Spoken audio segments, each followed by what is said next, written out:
Bom dia aí para vocês. Ó, pessoal, coloquei aqui no mural de vocês, igual a Sofia falou, tá? Que tem alguns alunos que estão devendo algumas atividades.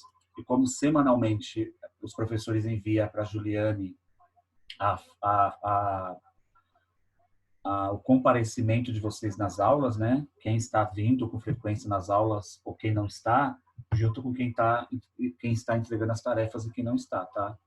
Então, só coloquei um recadinho aqui, ó, para vocês observarem. Ah, a Sofia já até mandou, né? O senhor diz da aula... Tá, já respondi, né, Sofia?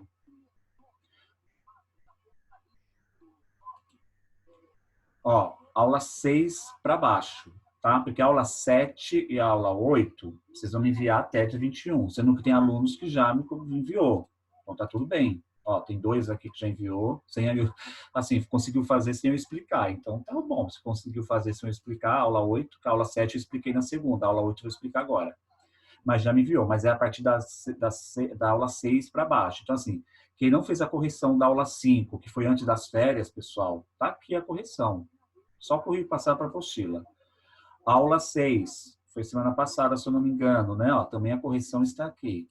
E a pesquisa, né, que eu pedi do MST, os Movimentos Sem Terra e a Reforma Agrária, que tem gente que não me entregou ainda. Se não me entregar até amanhã, tá? Eu não aceito mais. Aí vai ficar sem a nota mesmo, é paciência, tá? Só vou mostrar aqui para vocês, ó, de vocês aqui, ó. É só essas 3 tarefas, ó. Essas aqui, ó. Dia 27/5, a gente fez a correção da aula 5. No dia 1º, vocês entregaram o trabalho do Movimento Sem Terra, né, e da Reforma Agrária. E dia 3/6 foi o dia que eu pedi a aula 6, né? Que foi essa aula aqui, ó. Aula 6, os principais produtos agrícolas, que já corrigimos também. Então, essas 3 atividades aqui, ó, aula 6, correção da aula 5 e a pesquisa do Movimento Sem Terra, vocês precisam me enviar quem não enviou. Quem tá tudo ok, tá tudo ok. Então, não precisa enviar nada, óbvio, né? Tá? Tem gente que me enviou um, não me enviou outro, tem gente que não me enviou nada. Então, aqui, ó, vocês precisam olhar e me enviar. Se não enviar tudo até amanhã, vai ficar desse jeito aqui. Na hora que eu for fechar a média, a nota vai ser baixa do segundo trimestre, né? Aí não tem o que fazer, paciência. Tá bom?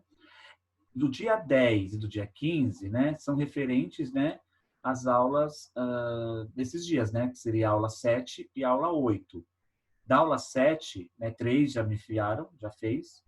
E da aula 8 também já me enviou, sem eu explicar um aqui, né? Que foi o Rafael, já fez lá a atividade, conseguiu fazer e me enviou. Tá? Mas isso aqui eu só vou colocar ok a partir do dia 21.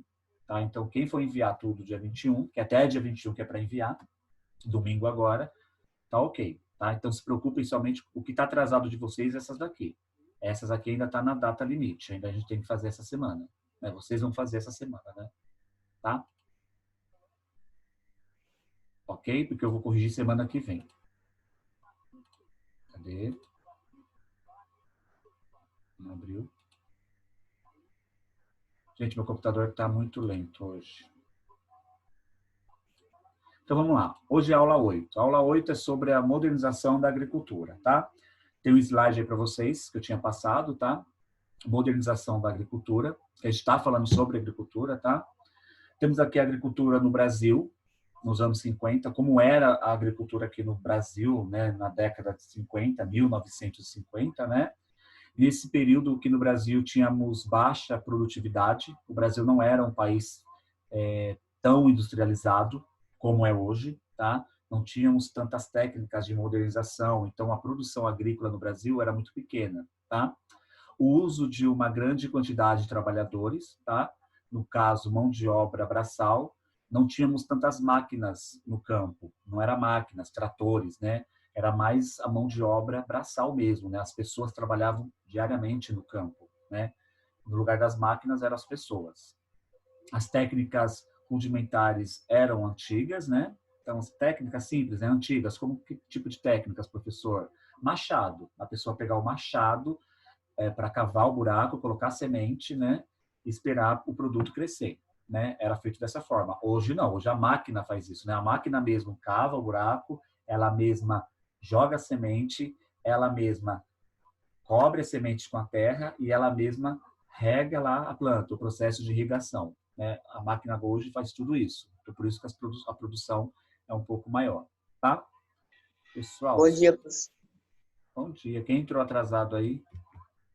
Foi eu, professor Gustavo. O carro da aula começava às 9h50. Aí eu tomei café no lugar. Entendi. Pessoal, só estou salvando aqui uma aula, tá? Voltando aqui. Produção para subsistência. Tá? Subsistência é produção familiar, né? Era um pequeno produto, pequenas produções agrícolas, né? Familiares, né? Que a gente chama de subsistência. Consumo próprio, né? Com uma pequena venda do excedente. Como se vocês tivessem uma chácara, na chácara de vocês cultivassem, né, algum produto agrícola que vocês iam usar para consumo próprio, porém a produção acabava sendo um pouquinho maior e vocês acabavam vendendo, né, essa pequena venda aí de algum produto, tá? E nessa época também, nos anos 50, temos grandes propriedades, né, produziam para exportação, principalmente café. Então, nessa época, o que mais se vendia era o café, tá? Na década de 50, o café era o auge aí, como a gente já tinha falado, né, os produtos agrícolas na aula passada, né, o café, a soja, a cana, atualmente são os mais exportados, mais a soja hoje, mas na década de 50, né, o café era o mais exportado ainda nas grandes propriedades, tá? Aí temos aqui a modernização da agricultura, né? No pós-década de 60, né? 1960, a expansão das indústrias por causa da necessidade de produção de matéria-prima em larga escala, né? Tivemos aí que modernizar a agricultura.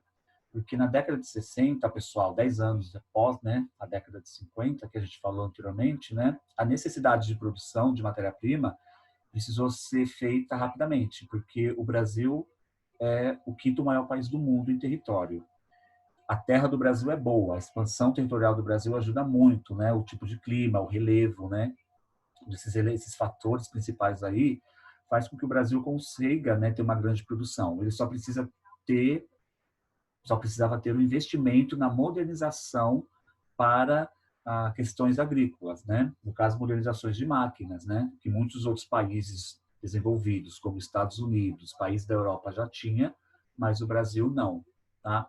Então, na década de 70, a expansão das indústrias, por causa dessa necessidade de produção de matéria-prima com uma larga escala, favoreceu bastante essa modernização, tá? Aqui no nosso país.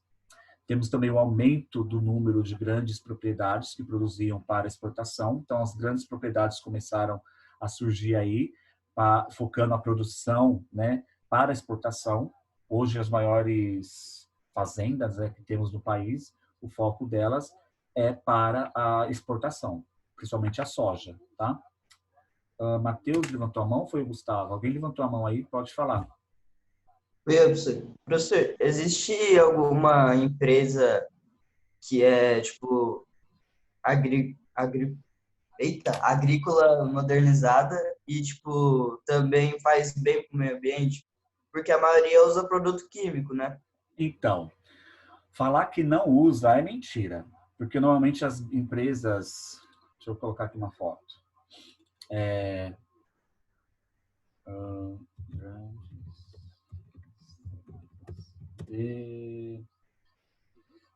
manga, a manga principalmente, né?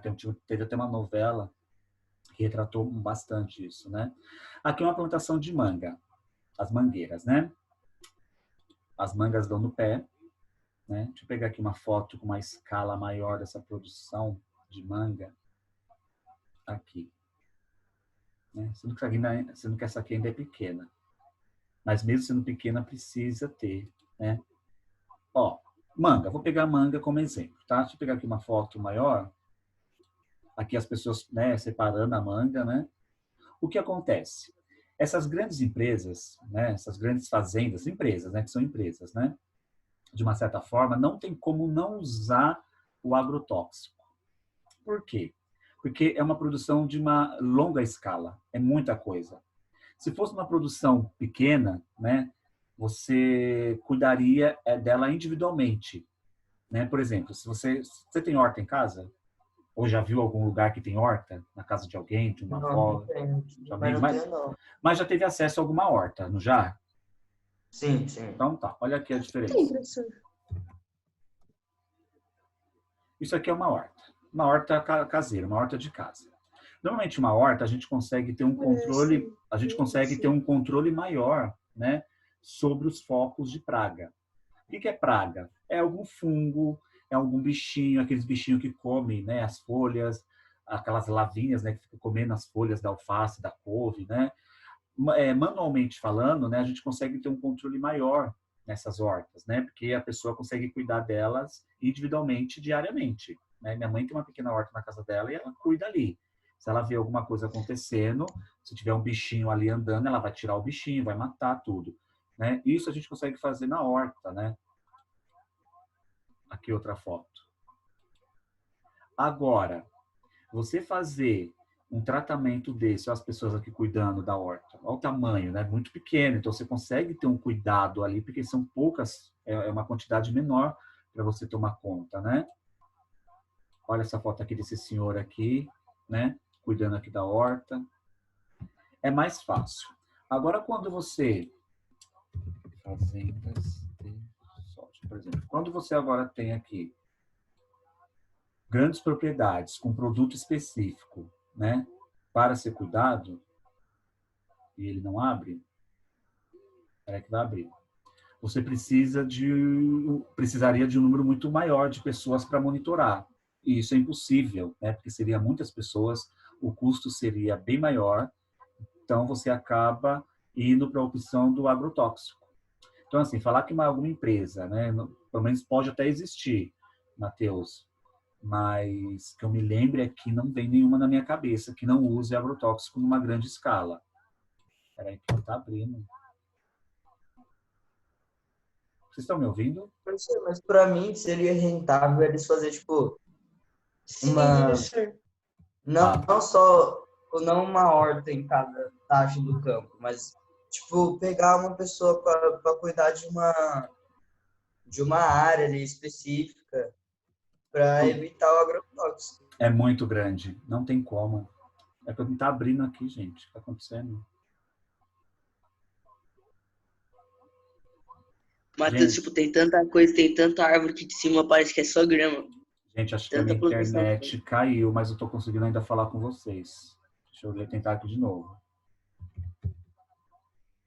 Minha internet acho que caiu aqui, mas ainda a gente consegue se falar. Soja. Bom, vamos lá. Vocês estão me ouvindo, né? Sim. Então tá, vou continuar aqui, senão a internet vai cair de novo. Vai cair, a gente não vai conseguir se falar. Então, deixa eu voltar aqui para o slide e vamos aproveitar o momento. Não sei como é possível, né? A internet cair e a gente continuar se falando ainda, mas tudo bem, nem vou mexer mais aqui. Então, assim, mas vocês estão vendo, né? Vocês já sabem, né? Deixa eu ver se tem alguma foto aqui de produção. Aqui, ó. Essa foto aqui, ó. A pessoa colhendo, né? Ó.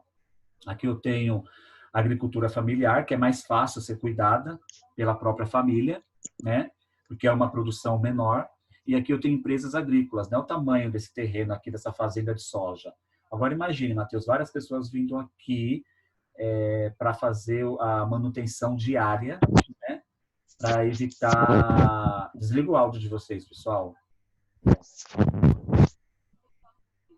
Para evitar as pragas, né? Então, o agrotóxico tem que ser utilizado aqui, né? E óbvio que isso faz mal para a saúde, né? A gente consumir muitos produtos com agrotóxico acaba, de uma certa forma, prejudicando a nossa saúde futuramente. Quando a gente tiver uma idade um pouco mais avançada, a gente vai ver o reflexo disso.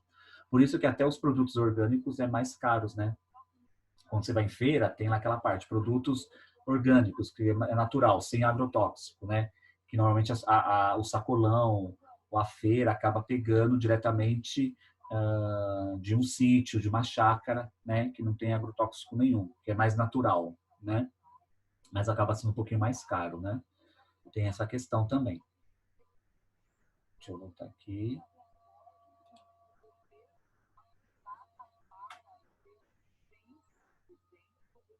Pessoal, vocês estão me ouvindo?